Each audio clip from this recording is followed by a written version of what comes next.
साथियों, आज हम बात करेंगे एमपी एमएलए के चुनाव के लिए सरल और ज़रूरी बातें।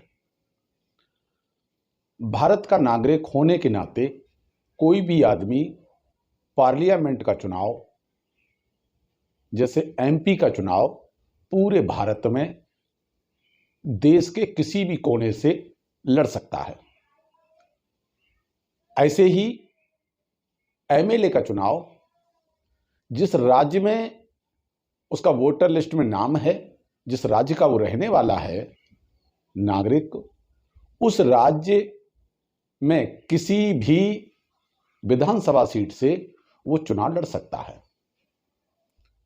अब इसकी उम्र के बारे में जानकारी बताएं कि एमपी और एमएलए का चुनाव मैदान में आने के लिए, प्रत्याशी बनने के लिए कैंडिडेट की उम्र 25 साल पूरी होनी चाहिए। अगर 25 साल से वो एक दिन भी कम है तो उसको पर्चा दाखिल करने का अवसर नहीं मिलेगा। इसलिए ये जो प्रक्रिया जो बनाई गई है वो सभी नागरिकों के लिए बनाई गई है। मतदान करने वाले की उम्र 18 साल बताई गई है। 18 साल का कोई भी व्यक्ति भारत के किसी भी चुनाव में वो वोट डाल सकता है। अब बात करते हैं एमपी के चुनाव के लिए जमानत राशि कितनी लगती है। तो एमपी के चुनाव के लिए जमानत राशि 25,000 रुपए लगती है और इसके साथ में 10 प्रस्तावक आम आदमी के लिए देने होते हैं अपने साथ में।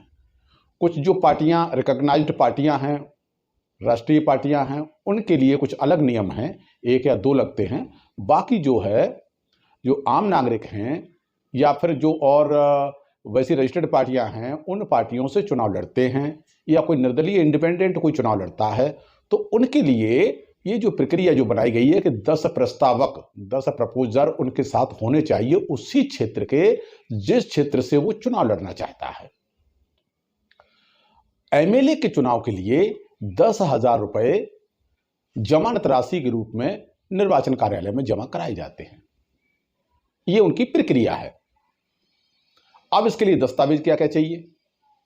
दस्तावेज में एमपी या एमएलए के चुनाव लड़ने के लिए निर्वाचन आयोग में, निर्वाचन कार्यालय में जहां जिला जो होता है उस जिला में जाकर के मतदाता सूची में उसका नाम दर्ज होता है।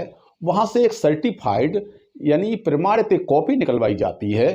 तब पता चलता है कि ये जो व्यक्ति है ये इस मतदाता सूची में शामिल है।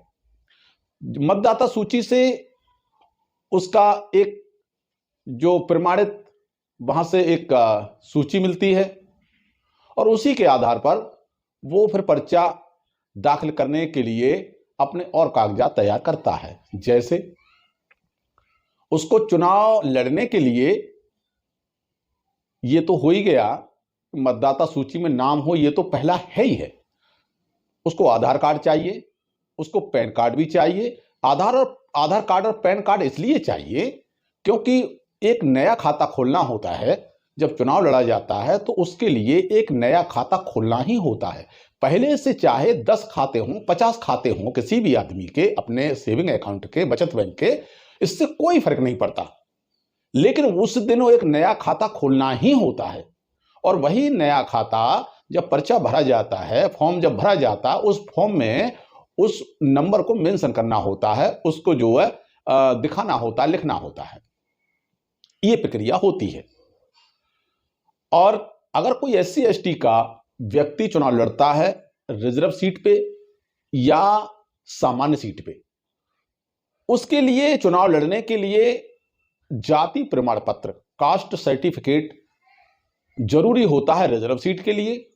और दूसरी जनरल सीट पे अगर वो चुनाव लड़ता है तो जनरल सीट पे वो जाति प्रमाण पत्र लगा करके वहां से आधी फीस की छूट पा सकता है। जैसे एमपी के चुनाव के लिए 25,000 है तो वो अपना जाति प्रमाण पत्र लगा करके 12,500 रुपए जमानत राशि के रूप में जमा कर सकता है। एमएलए का चुनाव लड़ने के लिए 10,000 की एक सामान्य फीस है, उसमें वो सर्टिफिकेट लगा करके जाति प्रमाण पत्र का वो जो है फिर वहां से 5,000 रुपए की छूट पा सकता है, आधी छूट पा सकता है। ये उसकी प्रक्रियाएं होती हैं। तो अब आम आदमी के लिए चुनाव लड़ना बहुत आसान है, बिल्कुल भी दिक्कत नहीं है, क्योंकि इसमें पर्चा दाखिल करने के लिए आपको नो ड्यूज सर्टिफिकेट एक चाहिए होता है, जिसे कोई बकाया नहीं उसका एक प्रमाण पत्र मिलता है और वो बनवाना होता है तहसील से और जिला पंचायत से। 2 सर्टिफिकेट बनवाने होते हैं, 2 प्रमाण पत्र वहां से चाहिए होते हैं जो लगाने होते हैं। तो एक आम नागरिक के लिए ये सारी चीजें पता होना चाहिए चुनाव लड़ने से पहले, चुनाव मैदान में आने से पहले, जिससे कि वो भूल से कोई भी कागज न छूट जाए उससे। इसलिए ये सारी चीजें आम नागरिक को पूरा पहले से तैयारी करने का मौका मिल जाए। अब दूसरा ये है कि चुनाव में पैसा कितना खर्चा होता है, लोगों के मन में कई बार डाउट रहता है।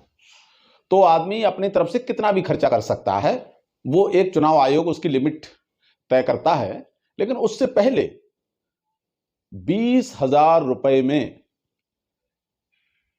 विधायक का, विधानसभा का चुनाव लड़ने के लिए पर्चा दाखिल करने तक खर्चा आता है, क्योंकि उसमें नो ड्यूज का सर्टिफिकेट बनवाते हैं तो वहां पर भी आने जाने में खर्चा कुछ होता ही है। बाकी बैंक अकाउंट खुलवाया जाता है तो उसमें भी 1,000-2,000 का खर्चा हो जाता है। ऐसे करके लगभग 20,000 तक खर्चा हो जाता है। अब ये 20,000 रुपया खर्चा करके पर्चा दाखिल हो जाता है और इसमें अब आदमी को वोट मांगने की जरूरत है। तो वोट कैसे मांगेगा? वोट वो जो है जिस क्षेत्र का वो आदमी है, तो उसने सारे उसकी जान पहचान के लोग हैं। कोई भी आदमी जब चुनाव लड़ने के लिए तैयार होता है तो 50-100 लोगों से जानकारी उसकी होती ही होती है। जब जान पहचान के लोग 50-100 होते हैं, अलग अलग क्षेत्र के होते हैं, जिस जिस क्षेत्र के लोग हैं उन्हीं क्षेत्र के लोगों से वोट मंगवाया जाता है अपने लिए। तो वो लोग जो होते हैं वोट मांगते हैं अपनी अपनी जान पहचान से। उनके क्षेत्र में 10 गांव लगते हों, 20 गांव लगते हों, 15 गांव लगते हों, एक आदमी को जिम्मेदारी दे दी, एक आदमी को दे दिया कि भाई एक दिन तुम हमें दे दो चुनाव लड़ने के लिए और हमारे लिए वोट मांग दो अपने क्षेत्र से। क्योंकि अगर एक उस क्षेत्र में कोई दूसरा आदमी जा रहा है तो वो भीड़ तो बढ़ा सकता है, लेकिन वो वहां से वोट उस प्रत्याशी को नहीं डलवा सकता। ये तो देखने में लगता है कि फला आदमी की गाड़ी आई या फला आदमी वोट मांगने आया, तो वोट मांगने से सिर्फ या गाड़ी दिखाने से वोट नहीं मिलता है। वोट जो मिलता है किसी मुद्दे पे या किसी भी प्रत्याशी की जान पहचान के आधार पर मिलता है। ये एक तरीका होता है। तो बहुत आसान है चुनाव लड़ना एक आम आदमी के लिए।